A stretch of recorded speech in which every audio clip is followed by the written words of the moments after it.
Hello everyone, আশা করি তোমরা সবাই ভালো আছো। আমি অবশ্যই ভালো আছি, আর আমার ছোটো পাপা ভালো আছে খুব। আজকে আমরা দুপুরে বেরিয়ে পড়েছিলাম হাবড়া যাওয়ার উদ্দেশ্যে। তো কেন যাচ্ছি, কী কারণে যাচ্ছি, অবশ্যই তোমরা দেখতে থাকো।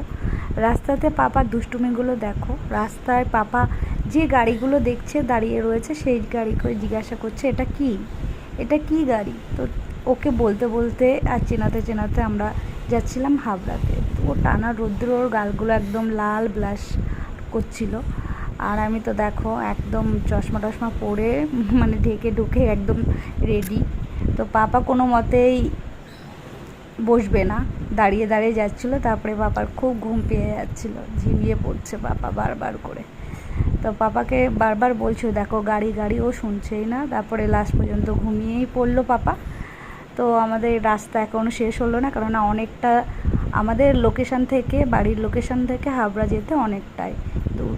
তো তোমরা দেখতে দেখো পাপা পুরো ঘুমিয়ে পড়েছে, আর আমরা প্রায় পৌঁছেই গেছি। মলটা নতুন খুলেছিল এক্সপ্রেস বাজার, তো সেই মলে আমরা গেলাম। মলে ঢুকতে না ঢুকতেই পাপা পরিচিত একজনা ছিল, যা সবসময় ওর ভিডিও দেখে এবং আমাদেরও পরিচিত ছিল খুবই কাছের। তো ওকে কোলে তুলে নিল এবং দেখে খুবই আনন্দ করলো। তো তোমরা ভিডিওটা দেখতে থাকো, অবশ্যই নেক্সট ভিডিওতে কী আছে অবশ্যই দেখো।